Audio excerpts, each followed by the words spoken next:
आपण पाहत आहोत जनकार्य न्यूज, जनतेच्या न्याय हक्कासाठी लढणारं एकमेव न्यूज चॅनल जनकार्य न्यूज। कोल्हापूरला कायमस्वरूपी खंडपीठ लवकरच होईल, माजी सरन्यायाधीश गवई। कोल्हापूरला कायमस्वरूपी खंडपीठ लवकरच होणार असून ती आता केवळ एक औपचारिकता उरली आहे, असे सांगून कोल्हापूरला सर्किट बेंचच्या रूपाने आपण स्वतःला दिलेला शब्द पूर्ण केला आहे, याचा आपल्याला अतिशय आनंद आहे। राजश्री शाहू महाराज आणि डॉक्टर बाबासाहेब आंबेडकर यांच्या सामाजिक समतेच्या आणि सामाजिक न्यायाच्या विचारांना आदरांजली देण्याचा याद्वारे आपण प्रयत्न केला आहे। याद्वारे 6 जिल्ह्यातील नागरिकांना आर्थिक व सामाजिक न्याय मिळवून देण्याचा प्रयत्न झाला आहे, असे प्रतिपादन भारताचे माजी सरन्यायाधीश भूषण आर गवई यांनी केले। कोल्हापूर येथे स्थापन झालेल्या मुंबई उच्च न्यायालयाच्या सर्किट बेंचचा वर्षपूर्ती सोहळा आज शिवाजी विद्यापीठातील राजमाता जिजाऊसाहेब सभागृहात आयोजित करण्यात आला होता। यावेळी भारताचे माजी सरन्यायाधीश भूषण आर गवई यांनी मार्गदर्शन केले। श्री गवई म्हणाले, कोल्हापूर सर्किट बेंचसाठी 6 जिल्ह्यातील वकील, पत्रकार, लोकप्रतिनिधी आणि सामान्य नागरिकांनी प्रदीर्घ लढा दिला आहे।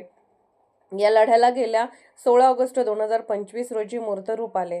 सर्वोच्च न्यायालयामध्ये सरन्यायाधीश म्हणून काम करत असताना काय कामे करावयाची आहेत हे आधीच ठरवले होते। कोल्हापूर, सांगली, सिंधुदुर्ग, रत्नागिरी, सातारा, सोलापूर या जिल्ह्यामधील नागरिकांना जलद न्याय मिळवायचा असेल तर कोल्हापूरला खंडपीठाची स्थापना आवश्यक आहे। कोल्हापूर ही राजश्री शाहू महाराजांची, त्यांच्या सामाजिक समता न्यायाच्या विचारांची भूमी आहे। डॉक्टर बाबासाहेब आंबेडकर यांच्या सामाजिक उत्थानाच्या कार्यात राजश्री शाहू महाराजांचे योगदान अत्यंत महत्त्वपूर्ण आहे। त्यांनी बहुजन समाजाला शिक्षण, आरक्षण, स्वाभिमान दिला। तोच विचार डॉक्टर बाबासाहेब आंबेडकर यांनी संविधानाच्या माध्यमातून पुढे नेला। कोल्हापूरमध्ये खंडपीठ निर्माण होणे ही त्यांच्या कार्याला, विचारांना आदरांजली आहे।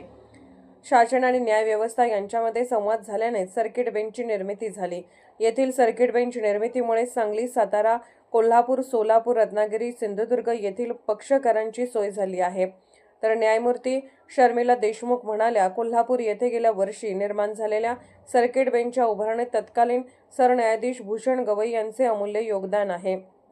यावेळी न्यायमूर्ती भारती डांगरे, न्यायमूर्ती माधव जामदार, न्यायमूर्ती शिवकुमार दिघे, न्यायमूर्ती राजेश पाटील, जिल्हाधिकारी डॉ. विजय राठोड, कर्तव्य अधिकारी तथा प्रबंधक कोल्हापूर सर्किट बेंच VR कचरे, विधी सल्लागार नि सहसचिव विलास गायकवाड, प्रबंधक तथा मुख्य न्यायमूर्तीचे सचिव AT काले यांच्यासह बार असोसिएशनच्या अध्यक्षांसह 6 जिल्ह्यातील विधिज्ञ, पक्षकार व नागरिक मोठ्या संख्येने उपस्थित होते।